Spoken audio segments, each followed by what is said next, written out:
When Mukhtar Ablyazov failed to appear for his sentencing in London in 2012, his transformation into an international fugitive was sealed with a forged Central African Republic passport. Fleeing to France, his highly subsidized exile exposed a vast gulf between his public revolutionary rhetoric and his private reality.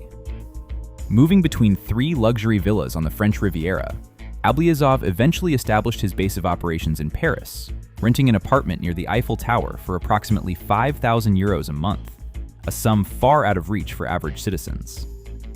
From this high-end address, he broadcasts digital appeals to a dwindling online audience to maintain a veneer of political activism. Yet, his positioning lacks strategic restraint. Despite seeking Western favor, Ablyazov frequently mocks President Donald Trump, raising a fundamental question.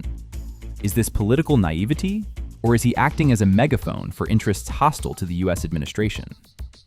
While Ablyazov begs ordinary citizens for donations under slogans like "Make big money with Mukhtar Ablyazov," promising annual returns of up to 100%, his family leads a life of unchecked luxury, with zero transparency regarding where these public donations are held. In Rome, his wife, Alma Shalabayeva, occupies a €300,000 villa in the elite gated community of Olgiata, while their youngest daughter attends St. George's British International School for over €30,000 a year. In Switzerland, his daughter Medina and her husband Ilyas Khrapunov manage a portfolio of undeclared assets, while his son Matyar lives comfortably in Lithuania with his wife Sandra Aleknaite. This is not the desperate flight of political refugees, but the comfortable relocation of a family syndicate into the world's safest legal jurisdictions. The most audacious attempt to shield this wealth occurred across the Atlantic, where the Ablyazov network merged with the assets of another fugitive family. Ilyas Khrapunov's father, the former mayor of Almaty, Viktor Khrapunov, was himself fleeing investigations into the illicit privatization of public municipal land. Operating through an investment vehicle called Triadou SPV between 2012 and 2015, the family funneled tens of millions of dollars into the United States. To navigate the American market, they enlisted Felix Sater, a controversial developer and former advisor to the Trump Organization.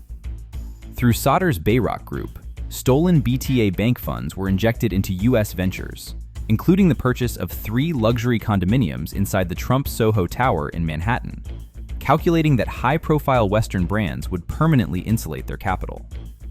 That strategy collapsed in the U.S. District Court for the Southern District of New York. In December 2022, a federal jury found Triadou liable for laundering stolen funds, resulting in a judgment exceeding $100 million. The legal dominoes fell rapidly across the globe. In 2020, a federal court in Virginia ruled that Ablyazov's sister, Gaukar Kusainova, had illegally hidden over $6 million of her brother's stolen wealth. While in London, Ilyas Khrapunov was hit with a $500 million judgment for helping his father-in-law violate worldwide freezing orders. Ultimately, the Ablyazov network represents a profound ethical dissonance.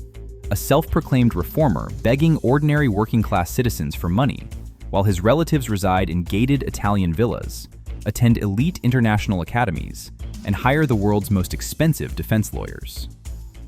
Never a political martyr, Mukhtar Ablyazov is simply the architect of a transnational scheme, exploiting public trust to fund his luxury exile.